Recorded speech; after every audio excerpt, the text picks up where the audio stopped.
Now at noon, an Arkansas sheriff hurt after an encounter with a homicide suspect. What we know this afternoon. Plus, major closures on Interstate 30 to tell you about how they could impact your drive through downtown Little Rock. Judge Ketanji Brown Jackson is expected to be a little closer to sitting on the nation's highest court. The latest from Capitol Hill as a Senate committee votes on her nomination. And rare footage of a late music icon in his early years. The story behind this video of Prince. But first, we start here with your forecast. Nice afternoon shaping up here in central Arkansas and downtown Little Rock, but kind of depends on where you are, what you're seeing today, right, Nathan? Good afternoon, Michael. Yeah, it's a variety of weather depending on where you're watching us from, because take a look at the visible satellite. Sunshine from Little Rock down to the south. Meanwhile, clouds, cooler, and rain in northern parts of the state. It's 57 in Clinton, but it's 73 in Hot Springs, 77 for you folks in Mena, and 76 in Monticello. Here's the radar loop. We've got some scattered rain moving through Faulkner County, Conway County, also around Russellville, all the way through White County. That's where the rain is primarily going to stay for this afternoon and then this evening. But things will change through the overnight. Check it out here. We've got a line of showers and storms rolling its way in here from Oklahoma and Texas.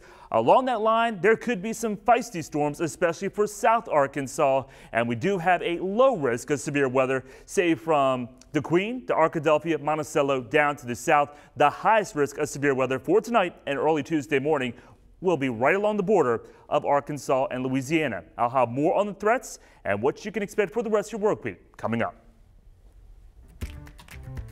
New at noon, Arkansas State Police are investigating a homicide that is in connection to the shooting of an East Arkansas sheriff. So we'll break this down for you right now. So state police investigating that homicide that then led to the shooting between a suspect and law enforcement officers, including that sheriff.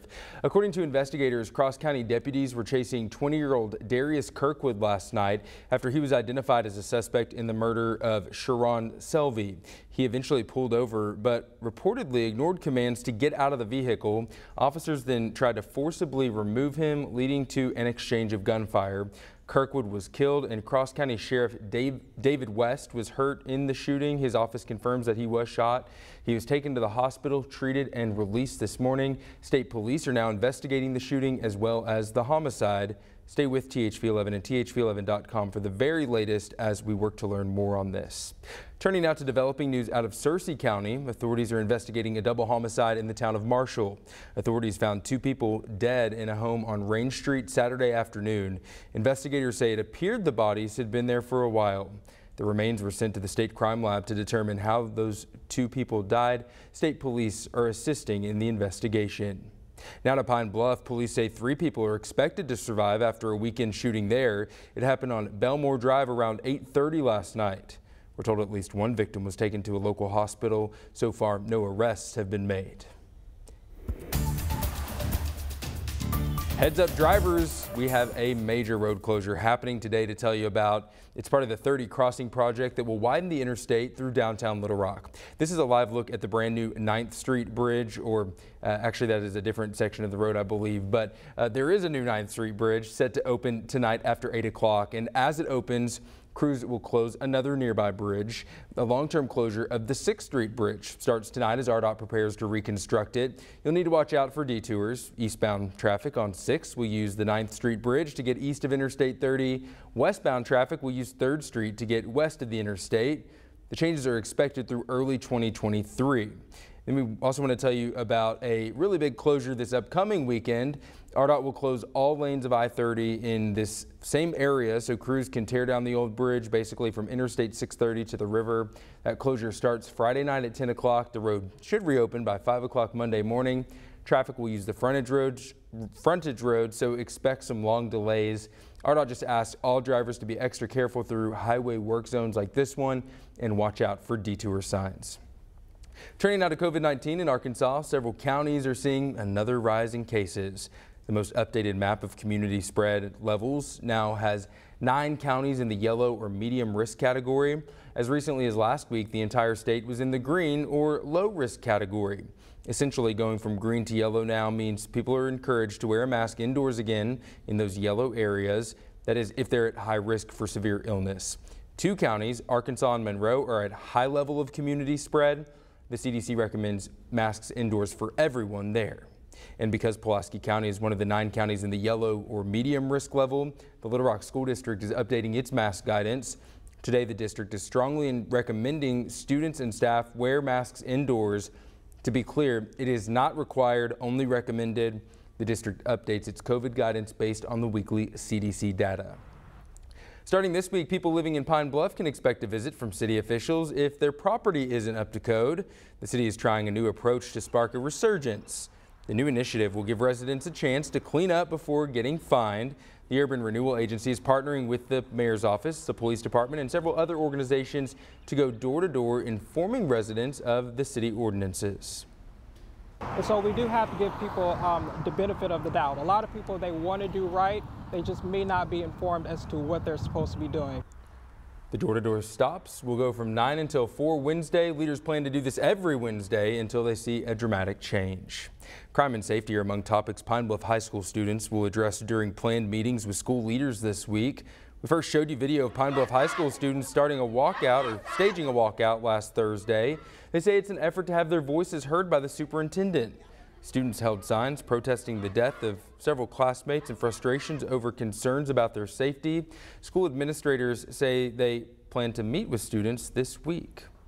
Civil rights leaders, Reverend Jesse Jackson, he is in the Natural State meeting with local leaders.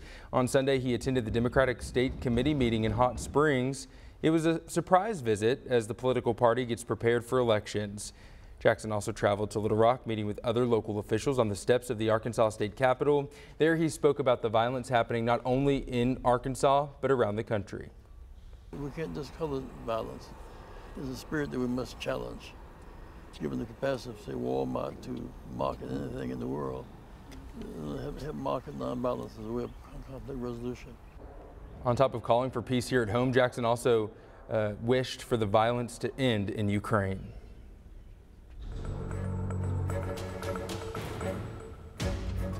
And speaking of Ukraine, condemnation of Russia is growing after it appears Russian soldiers left hundreds of civilian bodies in the streets of a city outside Kyiv. Deborah Alfarone has the latest as the war in Ukraine stretches into its 6th week. And we do want to warn you this afternoon that some of this video is disturbing. Ukrainian officials say they have found more than 400 civilian bodies in towns around the capital, Kyiv. Many left in the street appear to have been shot at close range. Some with their hands tied behind their backs, some burned, some hastily thrown into makeshift graves. This new satellite photo shows what appears to be a mass grave near a church in the town of Bucha. In the village of Kalinivka, Irina Kostenko says Russian soldiers killed her only son, Alexei. She brought his body back to their home in a wheelbarrow to bury him in the garden. The pain is so bad, she says. He was only 27 years old. This man says Russian troops opened fire on anyone in the streets without asking any questions. The situation is coming into focus after Russian troops retreated. Now humanitarian groups are helping those left behind. Ukraine's President Volodymyr Zelensky is expected to visit the area. Sunday, he accused Russia of genocide on Face the Nation. We are the citizens of Ukraine, and we don't want to be subdued to the policy of Russian Federation. And this is the reason we are being destroyed and exterminated. President Biden called Russian President Vladimir Putin a war criminal several weeks ago and now says that's clear. He did not go so far as to say what's happening in Ukraine is a genocide. This guy is brutal, and what's happening in Bucha is outrageous. Yes, I'm going to continue to add sanctions. But so far, sanctions have not stopped Russia's offensive, and Russia's currency has rebounded. Russia calls the video of bodies from outside of Kyiv staged and fake. Deborah Alfarone, CBS News, the White House. Judge Ketanji Brown Jackson is poised to make history as the first black woman to sit on the Supreme Court. The latest from Capitol Hill next. Some places are seeing a lot of sunshine. That's going to help temperatures warm up close to 80 degrees. Other locations have some rain. Everybody sees showers and storms out there tonight, and some of the storms could be feisty. I'll have more details coming up.